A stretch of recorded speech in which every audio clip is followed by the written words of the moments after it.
الشاعر شو إلو قيمة أصيده إذا ما كان شعره من رصيده، كتار بيشتروا مواضيع حي وبيغشوا الناس حتى يستفيدوا. يا خجلة منبر عقول الذكي صاروا بالشعر يحكوا عبيده، وعليه بيدعوا بالعنترية ومش معروف مين اليوم سيده.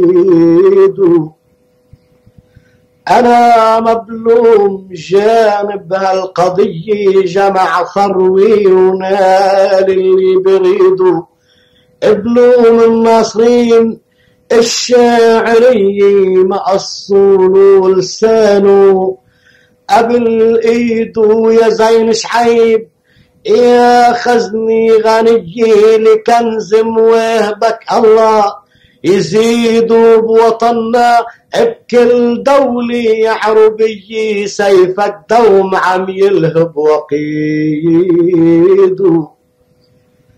ويا زغلول الشعر والعبقرية الجريح ان سمعك بينسى، نهيضوا بهالسهرة بهالحفل القوي اشتقنا لصوتك يغرد، نشيدوا هلا بحبيبي أهل الحمية فيكم شاف هاني اليوم، عيدوا نسور الشعر حضروا بهالعشية غنوا بعد ما ينهوا الحفل، منعرف مين للمنبر عميده.